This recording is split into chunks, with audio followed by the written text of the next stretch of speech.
People First Radio is a program about people, the society in which we live, and issues related to health and wellness. It's how do we even talk about urgency after a decade? When I was really heavy into the drug use, I just needed somebody to treat me like I was a real person.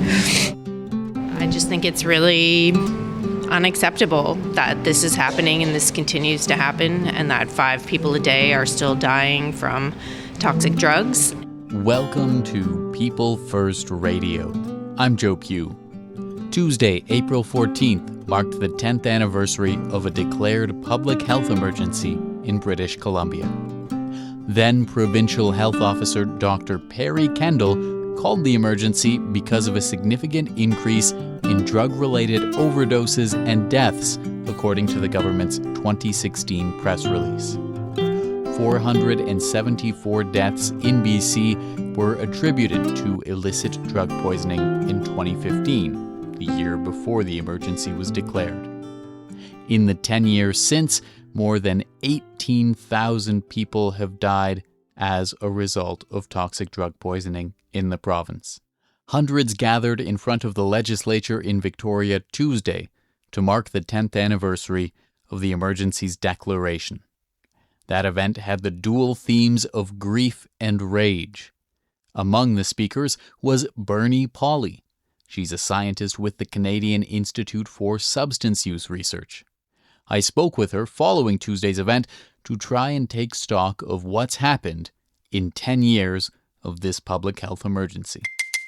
Hi, I'm Dr. Bernie Pauly. I'm a professor of nursing at the University of Victoria, and I'm a scientist at the Canadian Institute for Substance Use Research. So I'm both a nurse and a researcher. And we are having this conversation on the 10th anniversary of the declaration of a public health emergency in BC. What do you think people need to know about why that emergency was declared in 2016? In 2016, the public health emergency was declared because the number of overdose deaths had increased. They had gone from about 200 a year, and they had jumped up, to 3 to 4 times that.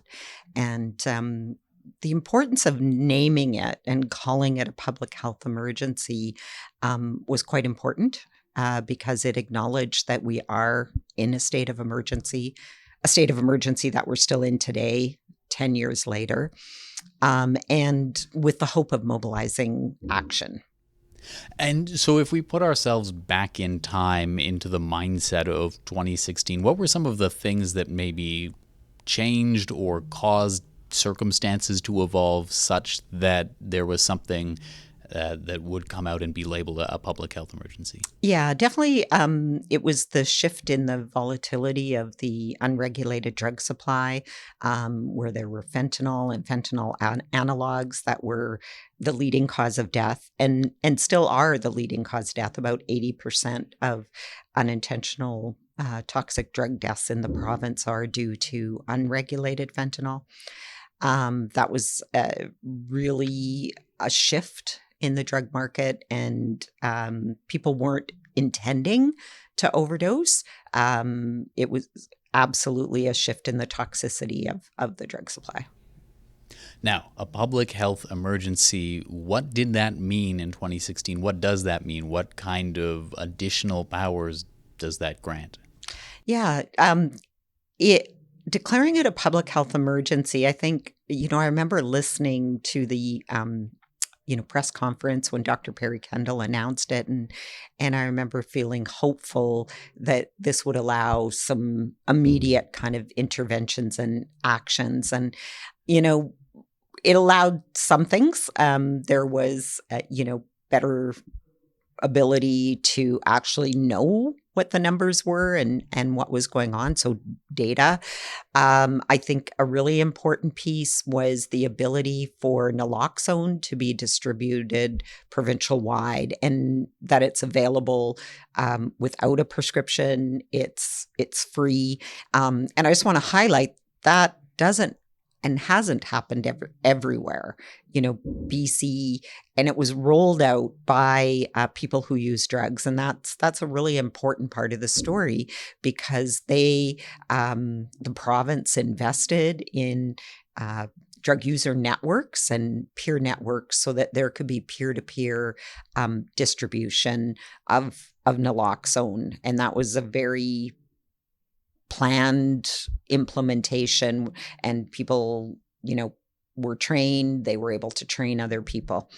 That was a really important thing that happened early on. And then it also enabled the ability to provincially to be able to open overdose prevention sites. And I just want to kind of tell a bit of a story there because there's really important kind of background. Supervised consumption sites are evidence-based harm reduction interventions. There's now probably over 2 decades of evidence about their effectiveness and in sort of immediately responding and to overdoses and saving lives and connecting people to treatment. So there's a lot of documented evidence, but they require, at the time, they were requiring federal approval. And there was, quite a process that had to be gone through in order to get a supervised consumption site established. So in 2016, we really only had Insight was one of the main supervised consumption sites. They weren't distributed throughout the province, and Livingston, who was with in the downtown east side, opened up an overdose prevention site, an unsanctioned one, and got the Minister Terry Lake at the time, to come and to visit the site and to see how, it works to prevent overdose deaths and save lives.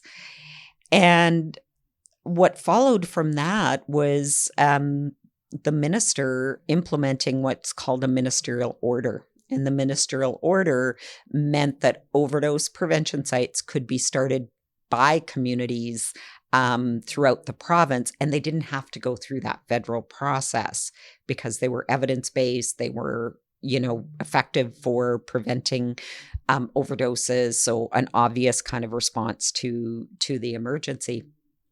And again, a lot of those sites were started by nonprofit organizations and involved people who use drugs. So they were set up in a way that they were accessible. They were maybe less clinical, more community-based. And you can kind of think of them as a novel and nimble evidence-based response. So that was significant that was able to happen. But, and those are interventions that are still, they're evidence-based interventions that are still important to the comprehensive response. But, the drug market changed again in around 2020, 2021, with more benzodiazepines now in the drug supply. So naloxone's less effective. Can I jump in there? Ooh, benzodiazepines in the drug supply. Can you give me a quick primer on what that means, what those are? And when you say benzodiazepines in the supply, I guess one part of the question is what are benzodiazepines? What do they do? And then in the supply, what does that mean as far as the practical logistics for people who use drugs? Yeah, so benzodiazepines are sedatives. And so they cause, people to be more drowsy. They are not responsive. And they're added, when I say they're in the drug supply, what it means is that they've been added to things like fentanyl to help it to last longer, to the effect to last longer. And so what that means for some of the interventions, like overdose prevention site, it means that people are needing, have prolonged sedation, so they're needing to be observed longer. It also means that naloxone, isn't going to be as effective because it's working in a different way. So the importance of the changes in the drug supply is it illustrates what we're really talking about as the problem, that it's an unregulated supply. There is no quality control. There's no people don't necessarily know what the composition of it is. And so it is going to change and evolve. And so when we think about how we're going to respond to this, we have to think about multiple interventions. And at the root of it, and I know we're going to come to this later, I'm sure, but at the root of it, we have to think about how do we actually regulate that supply? Because we regulate food, we regulate water, we regulate alcohol. You're listening to People First Radio. I'm Joe Pugh. So far on today's show, I've been speaking with Bernie Pauly of the Canadian Institute for Substance Use Research and the University of Victoria. We've been talking about the public health emergency around toxic drugs in BC. That emergency marked its 10th anniversary Tuesday, April 14th. We'll return to that conversation later on in the program. First, Stephanie Harrington and Amanda Farrell-Low have both lost brothers due to toxic drug poisoning. They co-facilitate a support group for others who have seen siblings die or be severely impacted by the crisis. On Tuesday, Farrell-Low and Harrington were in Victoria's Bay Centre at a space housing an art exhibition called Naming a Crisis that's commemorating those who have lost their lives to toxic drug poisoning. The pair were preparing signs to take to an event in front of the legislature later that afternoon. Farrell-Low took me through her thoughts as she was trying to craft her message. Right now we're making some signs for the rally at 1, and I'm struggling a bit to fit everything I want to say on one piece of cardboard. Well, what are some of the things you would want to say if that was the biggest piece of cardboard in the world? Oh boy. I've been reflecting a lot on the past decade, and my daughter's 10th birthday is tomorrow, and she was born just a few hours after the public health emergency was declared. And so I think about how she's almost done elementary school, she's growing up, and this is the only reality she's known. She's grown up in this, and what do kids think about this? Is this still going to be an emergency when she graduates from high school? It's just pretty heavy to think about those two things side by side. Is that something that you talk with your daughter about? Yeah, a little bit. So I lost my brother to overdose in 2012, so a few years before the declaration was made. And so we talk about him, and she knows, how he died, and, we talk about it in terms that are, age appropriate. But yeah, it's not a secret in our house, and we try to have open, honest conversations about these things with her. And yeah, it's still really hard, but we try to be honest, because secrecy and stigma is part of what kills people. Stephanie, over here, I see you've been making some progress on your sign. You've already got the pencil layer is down. You're moving on to the next step. Could you tell me a little bit about the message you're going to be sharing? My sign says put the urgency in emergency, which is something I think a lot of people are feeling a lot of frustration with the EB government. Is just the lack of urgency in this crisis compared to other public health crises. And I think there's a lot of frustration, and I think the event at the Ledge today is appropriately called In Grief and Rage, because I think when someone dies from a toxic drug related death, that there's a lot of stigma, and there's a lot of anger, really, at the lack of action on the behalf of government and the scaling back of initiatives that were actually working. So given that context and the fact that this is a 10th anniversary of a health emergency being declared, what is the significance of that for you? How do you think about this day? I just think it's really unacceptable that this is happening and this continues to happen, and that 5 people a day are still dying from toxic drugs, and that the government has had many expert groups and people with lived experience and people who have a lot of expertise in this area advising them on this issue, and they just continue to ignore the solutions that are being put towards them, in terms of regulating or the in terms of managing the unregulated drug supply and having actually effective treatment options and decriminalization, all things that have been talked about by experts who know much more about the issue than I do, and the government should be listening to them. And the first time the three of us spoke, it was actually about a support group that you two co-facilitate for people who have experienced the loss of siblings as part of this crisis. I'm wondering if Stephanie, you could tell me a little bit about finding some kind of solidarity or community over the course of this public health emergency, of this crisis. For me, taking action in running a grief group and meeting other people who work in this area and trying to support their efforts is, I feel like, the least I can do after losing my brother. And it's important to me to kind of stand up for what I believe in. And I think, you meet a lot of other people in various harm reduction groups and in the community who are doing amazing work. And I want to be able to support them in what they're doing. When will we know that the toxic drug crisis or the public health emergency has been addressed? What is the target? When people stop dying, when this was considered serious enough to declare a public health emergency 10 years ago, we were on track for 800 people to die in 2016. That's directly from the press conference that Perry Kendall held 10 years ago. He said 800 people. It ended up being closer to 1,000.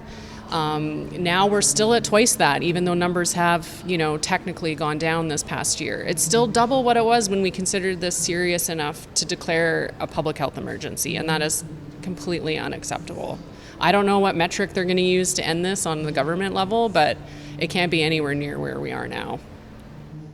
Amanda Farrell-Low and Stephanie Harrington speaking with me in Victoria's Bay Centre at a space playing home to the exhibition Naming a Crisis. They were speaking with me ahead of a rally to mark the 10th anniversary of a public health emergency being declared in BC around toxic drug poisoning deaths. This is People First Radio, coming to you on CHLY 101.7 FM in Nanaimo, on CFMH Local 107.3 FM in St. John, and on CFUV 101.9 FM in Victoria. Tuesday, April 14th, marked the 10th anniversary of a public health emergency being declared in British Columbia because of an increase in drug-related overdoses and deaths. Since that declaration, more than 18,000 people have died as a result of toxic drug poisoning, according to the Provincial Coroner Service, including more than 1,800 last year. Bernie Pauly is a nursing professor at UVic and a scientist with the Canadian Institute for Substance Use Research. I spoke with her Tuesday about how the crisis has unfolded in the decade since being labeled a public health emergency.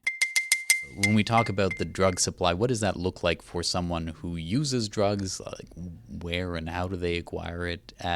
Who is supplying that? And what is the kind of oversight or government response to the situation, like as is?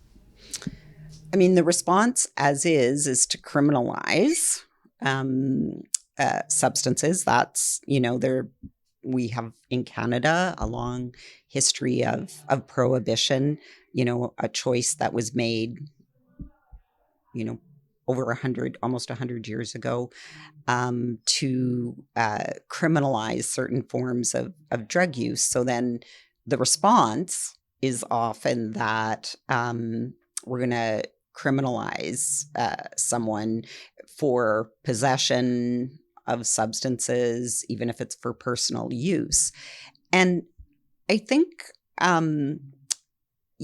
it's important to recognize that that's kind of what plays out in kind of the way that drug policy gets made. Those kinds of things play out over and over again, and it gets very kind of politicized, you could say, because of a lack of regulation. And it means, I guess the other thing I should say, when it's criminalized, it means that the drug policy decisions are also about investing in law enforcement and, means of that's the means of control. And I think where harm reduction comes in is it's a very pragmatic approach. Harm reduction recognizes that drug use is something that drugs have been used by people throughout history, and that, the focus is on ensuring safer use. And we can think back to the days, some of the early days of HIV, where, the concern was about transmission of HIV. And so programs like clean needles and syringe programs came into play, recognizing that was a way to prevent HIV. One of the things I think often gets forgotten, though, in harm reduction is that it's actually a lot more than that. It prevents disease in the case of needle and syringe programs, prevents overdose in the case of overdose prevention sites, but it does a lot more than that in terms of providing often a safe space for people to be able to talk to someone about drug use, to be able to connect to services. That's a really important part of harm reduction that kind of gets lost sometimes in there, because with criminalization, one of the big issues is people don't feel safe to talk about drug use. They don't feel safe to reach out to access services. In the 10 years that this has been a declared public health emergency, can you walk me through how you have seen something like harm reduction be considered or evaluated by people making decisions about policy? Yeah, so in British Columbia, official policy is that harm reduction is part of, the policy choices and the response to, in this case, it's the response to overdose prevention. That would be considered the official policy, that the focus is on preventing harms of drug use, right? And it's not focusing on whether people use drugs or not. I just want to really highlight that. So, I think some of those initial policy responses around the provincial naloxone program, the ministerial order around overdose prevention sites, they had very much an example of a harm reduction focus. I think where things, the introduction and the idea of decriminalization was to take out and take away the stigma that's associated with criminalization. And decrim was meant to, and I just want to make sure that this is clear for everybody. Decrim basically takes away the criminal sanctions for personal possession. It's different than regulating the supply. Regulating the supply means we would actually put in a set of quality controls. Decrim just means we're going to take away the criminal sanctions for personal possessions of substances. And I think it's really, that was something that was actually called for in 2016. It took till 2023 for the pilot to be approved. And as you know, the pilot was then retracted and not renewed in 2026. So, we have a failed policy around decriminalization. How do you evaluate that policy and what it did and what it was aiming to do and what kind of evidence there is around? Yeah, so there's evidence from decrim in other countries and what's worked there. And one of those countries is Portugal, where they had a very high HIV rate. They had overdose deaths. And so they put into place a policy of decriminalization.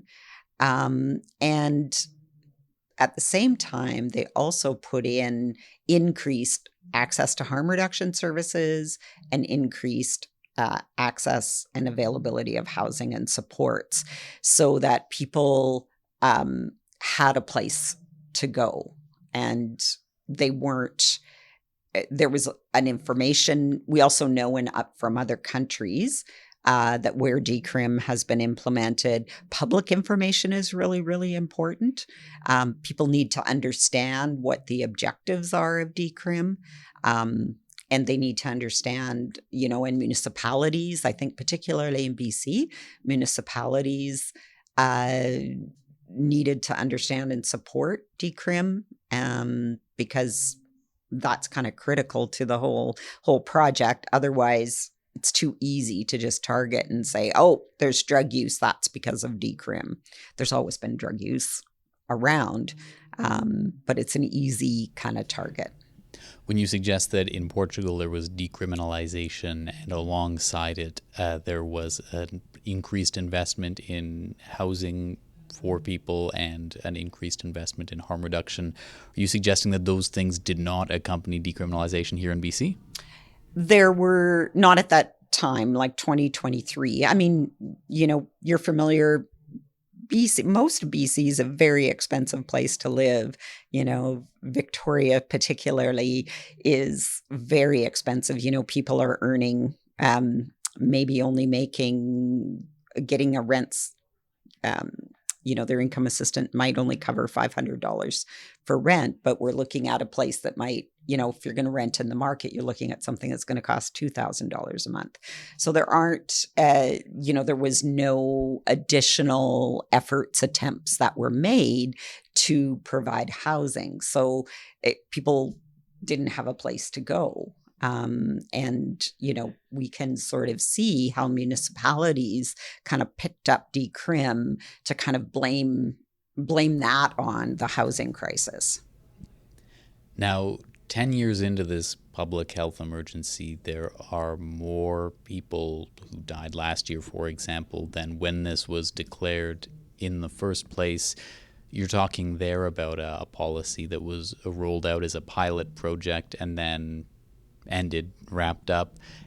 Is there still momentum? Like, what does it mean that this is still a public health emergency from a policy level? What it means that it's still a public health emergency is that we're nowhere near the levels of overdose deaths pre-calling of the emergency. The number of people that died in 2025 was double what it was in 2016. And so we're still at a very high rate of death, about 4 to 5 people per day. So we haven't yet implemented a comprehensive evidence-based approach. In fact, we're going in the opposite direction. We're seeing it becoming at times more challenging for overdose prevention sites to be established and opened. We saw the decrim pilot ending. When it comes to prescribed safer supply, which was introduced in 2020, at the same time that COVID, that we had a declared public health emergency due to COVID. Of course, the concern is that this would exacerbate, and it did, the public health emergency due to unintentional overdoses. And so the provincial policy of safer supply was introduced as an emergency measure. Can you remind folks, what did that look like with a policy of prescribed safer supply? What did that mean in practice and look like for people? What it meant was that physicians and nurse practitioners could prescribe opioids, some stimulants, and some other prescription drugs that had harm reduction goals, with the attempt to separate people from the unregulated drug market so that they would have a prescription medication, which is a medication of known quality, known composition, could be used instead. And the intention was to prevent overdose, but also to help people to isolate, and physically distance as well. So that was introduced as temporary emergency measure.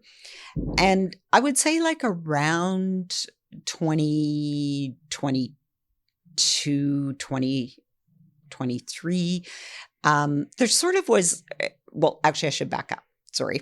So that was the initial introduction. Then 2021, what was called a prescribed safe supply policy was introduced that was decoupled from COVID. So it was meant to continue.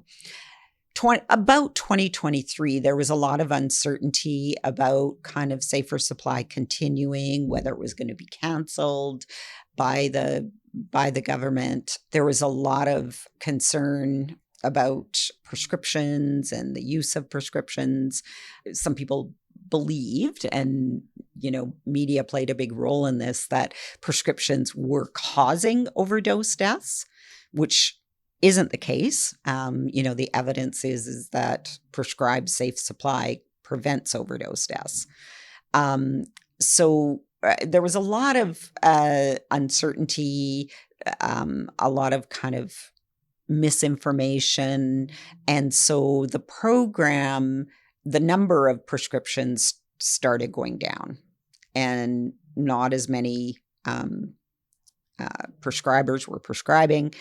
And that just kept happening until 2025, when it was announced that everyone getting prescribed safe supply would have to have their doses witnessed, which means they would have to go to a pharmacy probably 3 to 4 times a day, which you can imagine is just not feasible for people to work and to live their lives when you're having to be at the pharmacy every few hours.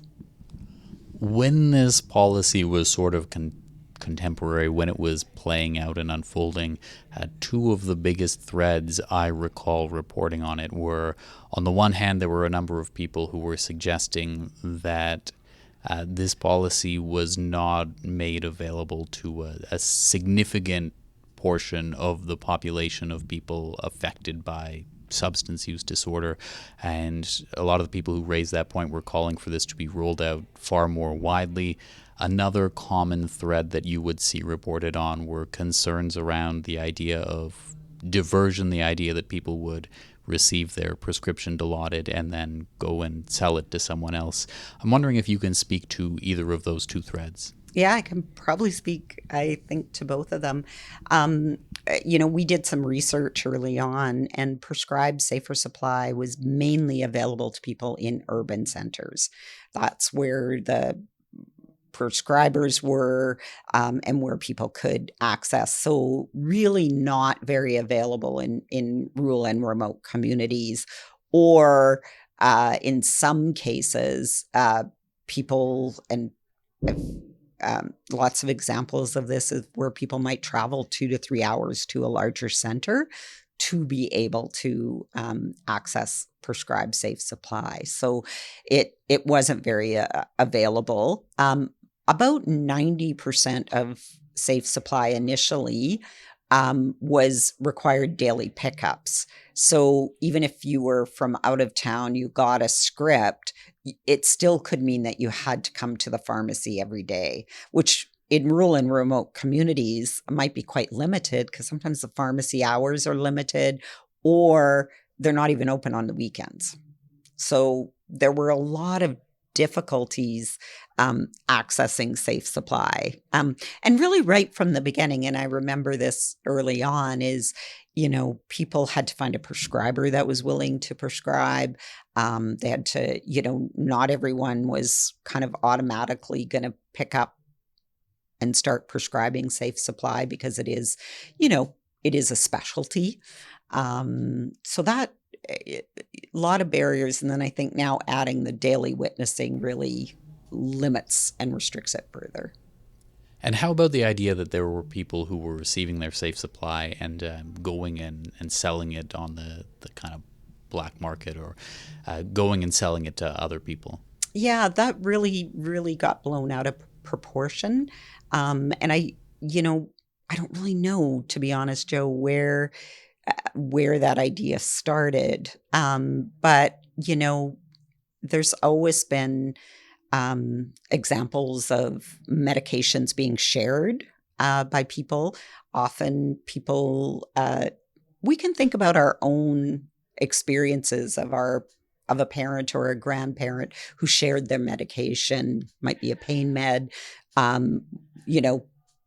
with someone because they were in pain and they needed it. And, that we can talk about prescriptions not being used by the person that they're intended for. Most of the research shows that the amount of diversion is very low. When you look at seizure data from police, it's also a very small amount. And it's often very hard for police to know if something is an actual prescription or is it just a counterfeit prescription.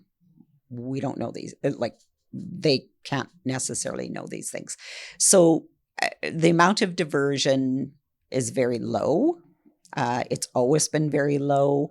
And I think, again, it's so easy because we live in such a stigmatized, criminalized world around drug use. It's so easy for these things to get either picked up and blown out of proportion or kind of used as targets by people who are maybe, seeking personal or political gain in our system. And, all of the research that I've been involved in and I'm pretty aware of the other research around diversion and safer supply.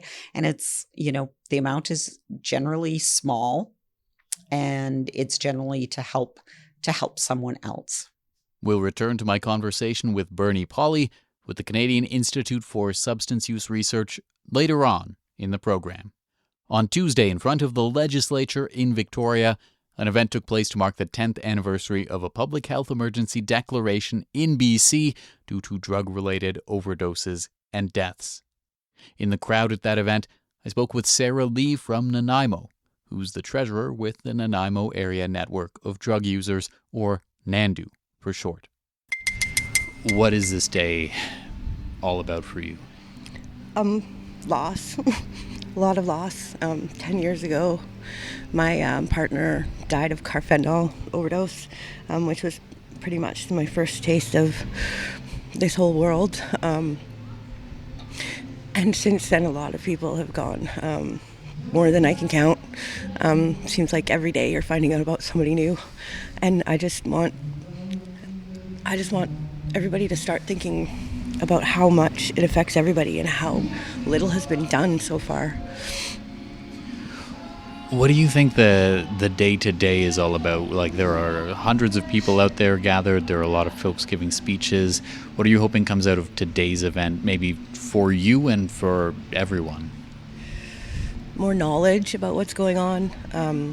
I find a lot of people don't have a clue about what's going on, and some of them don't even know that there's an opioid crisis, which completely blows my mind. I talked to a lady the other day who said she didn't know anything about why there were overdose prevention sites everywhere, and I was just like blown away. It was nuts. I couldn't believe it. So I just want more knowledge. I want people to know more about what's going on and how many people we've lost and why we've lost them and stuff like that. Are there any things you find maybe like when you have a conversation like that, where do you start to try and talk about this? Lots of the time I start to cry. I'm super emotional when it comes to this stuff, so I just ask them if they know anybody that's died and how it felt, and if they wanted to do anything about it or if they could have done anything about it, would they want the help to do it, because then they eventually realize that there's a lot more help that could be done. Like, there's a lot more things that could be done to help what's going on, and it's I don't know, it's even hard for me to talk about. Thank you for being willing to talk. Thank you. I kind of do a lot more behind the scenes things, so I don't really talk to too many people about everything that goes on, but yeah, everybody needs to know more. Everybody needs to know more. That's my only suggestion, more knowledge. You mentioned you're the treasurer with a group called NANDU. Is there anything you can tell me about what Nandu is working on trying to do on this file? Well, we had an overdose prevention site for a couple of years. We decided to shut down because the residential area that we were in was kind of having a bit of an issue with us being there. The city also deemed us a nuisance property, which was also a bit of an issue. So we shut that down, and we hold regular meetings for our general membership to come to, where we basically keep people in the loop about what's going on. We deliver more information as it comes out. We advocate for people. We're just there for people. A lot of the time I get phone calls just because people want to talk. People have lost somebody else or something like that, and we're there for people. We want everybody to know that there's somebody there for them, whether they're living in the lifestyle or losing somebody in their family because of the lifestyle. It's just everybody needs to know that there's somebody there for them and that there's somebody fighting for them. That's pretty much, I think that's the goal of Nandu, to make everybody know that there's somebody there for them. When this is, we talk about 10 years of the public health emergency, how have you seen things change or evolve in that time? I haven't really seen much, except for the death toll go up.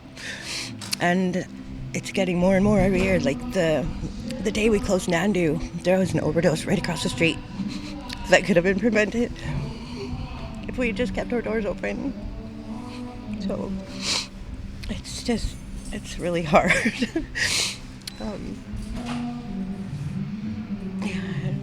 Sorry. No. Is there anything you think that people can do to help kind of move this forward? Number one thing I would say is stop being so judgmental and stop with the stigmas and treat people like they're people. Because sometimes that's all they need. I know that's all I needed when I was really heavy into the drug use. I just needed somebody to treat me like I was a real person and kind of drag me out of the ditch that I was in. And I met people at Nandu. And were they able to do that? Yeah. They were really, really big in turning my life around. How would you say you're doing now?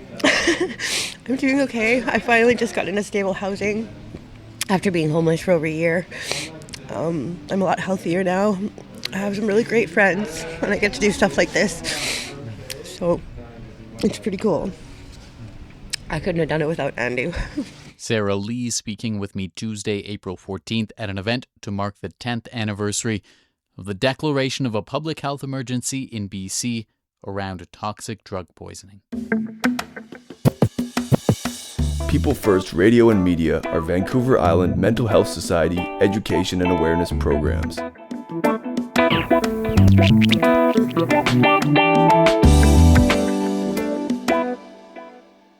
Bernie Pauly is a nursing professor at the University of Victoria. She's also a scientist with the Canadian Institute for Substance Use Research. On Tuesday, April 14th, I spoke with her about how the toxic drug crisis has unfolded over 10 years as a declared public health emergency in BC. Now in 2026, what do you feel like are the parts of this public health emergency that are either the most pressing or maybe someone who, learned about where this was at a few years ago and hasn't checked in a while? Like, what are the things you think are most contemporary to this at this moment, 10 years into the crisis?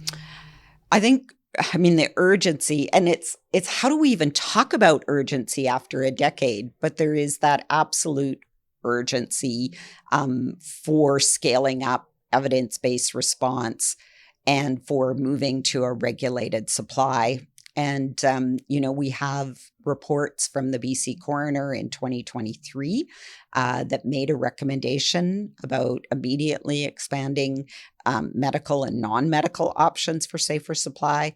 That was there was also a report in 2024 from the Office of the Provincial Public Health Officer that made recommendations about models of safer supply, but those were dismissed by government. They weren't implemented. So the blueprints are there.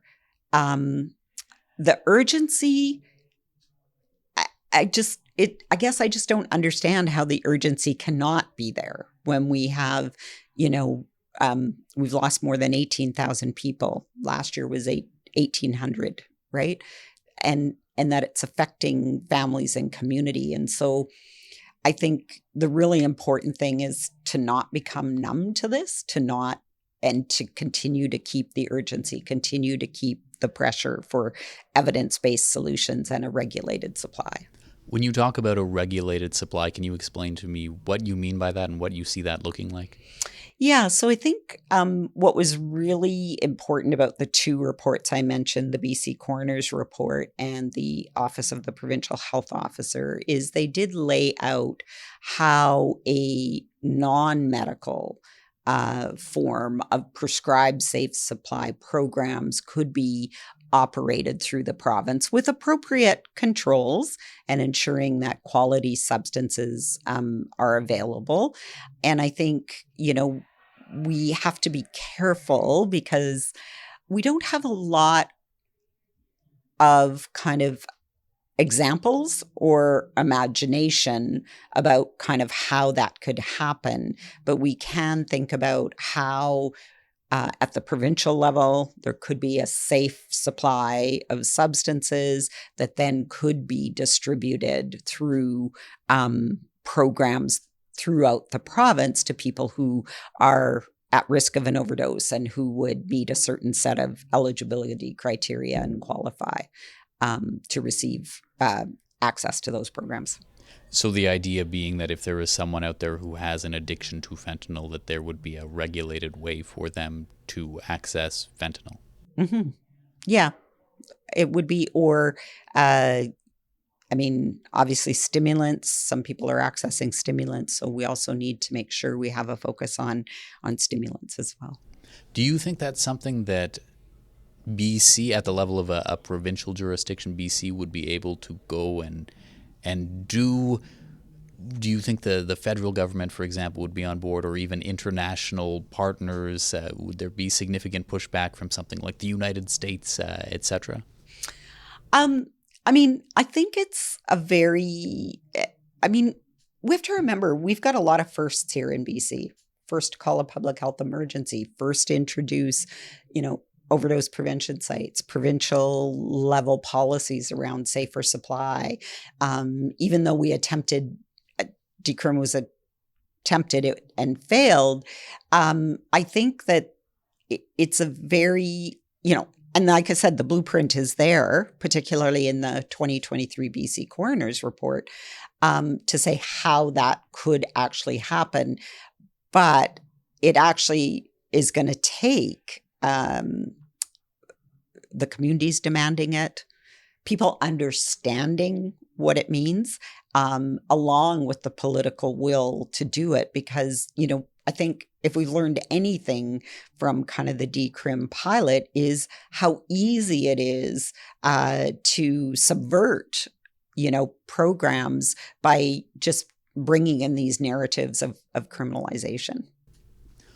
Well, we've talked about a few of the ways that the policy response to this over the last decade has unfolded. You've talked about the decriminalization pilot that has since wrapped up. You've talked about the idea of prescribed alternatives or safer supply that was rolled out and then sort of scaled back and changed to this witness dosing model.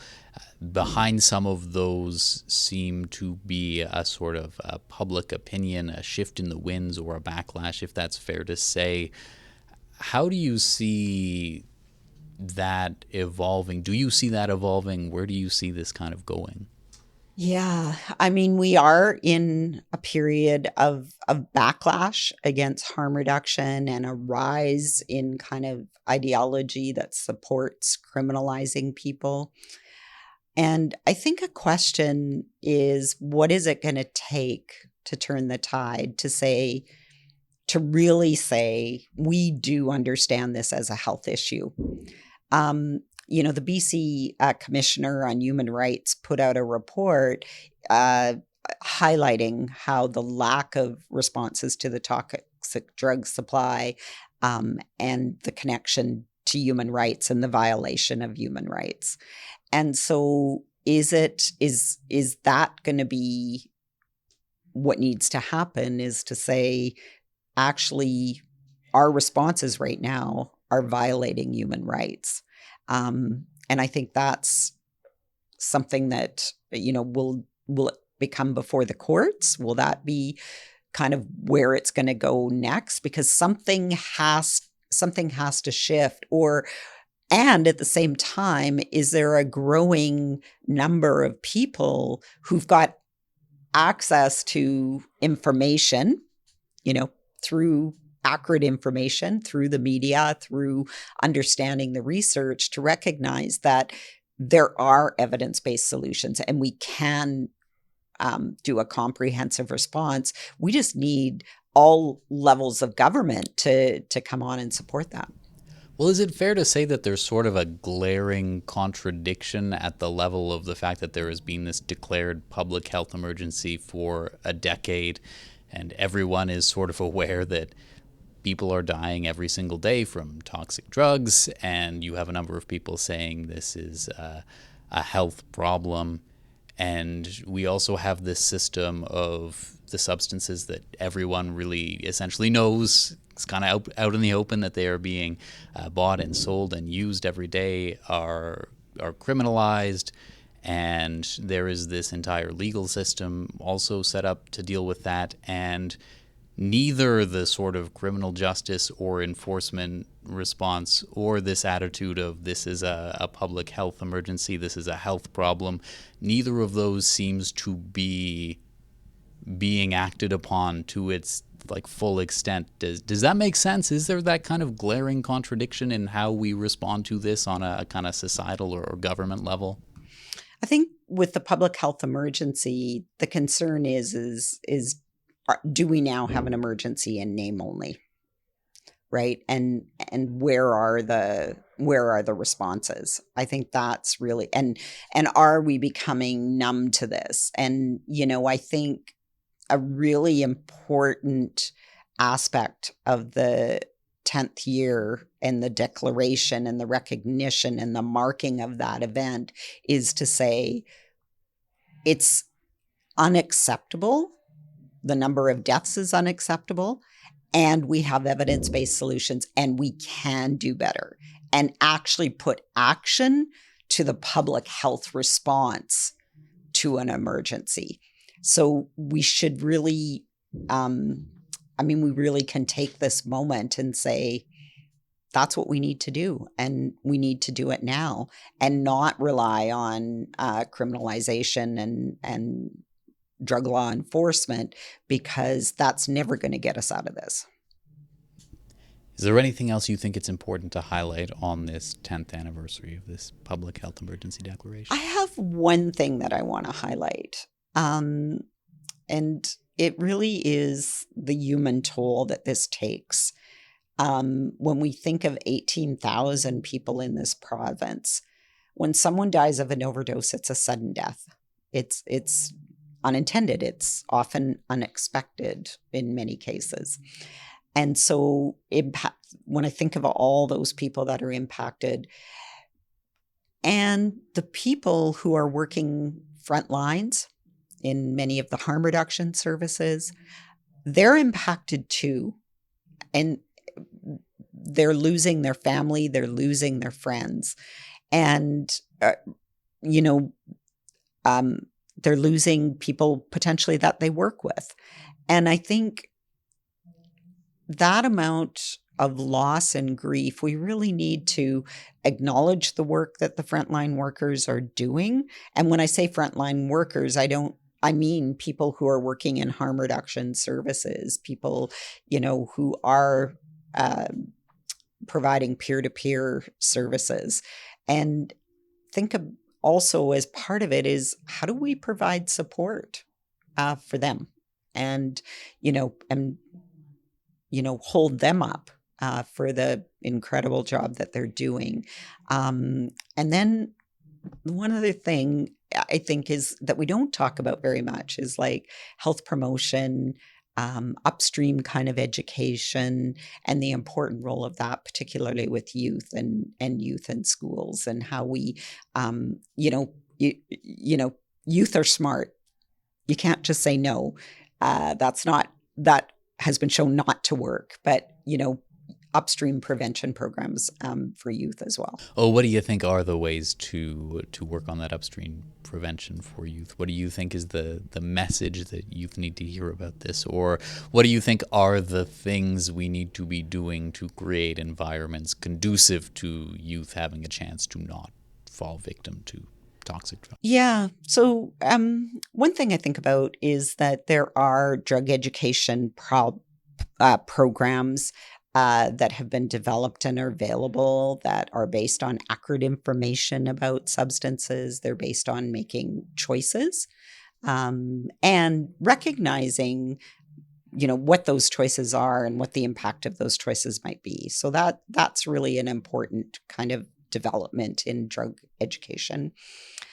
The other thing I think of, though, is also around the availability of mental health services related to trauma counseling, also probably pain management, because life events happen and people are experiencing a lot of stress. They might have an injury. They're experiencing pain.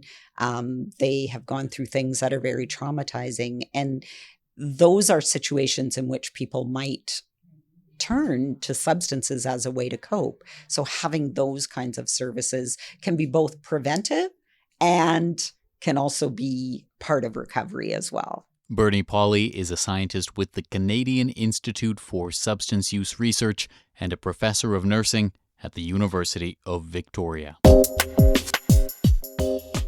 That's all the time we have for the program today. You've been listening to People First Radio. I'm Joe Pugh. Thank you very much for tuning in. I hope you can join me again next week. People First Radio is a community media project of Vancouver Island Mental Health Society and produced in Nanaimo, British Columbia. The opinions expressed do not necessarily represent the views of Vancouver Island Mental Health Society or its broadcast partners.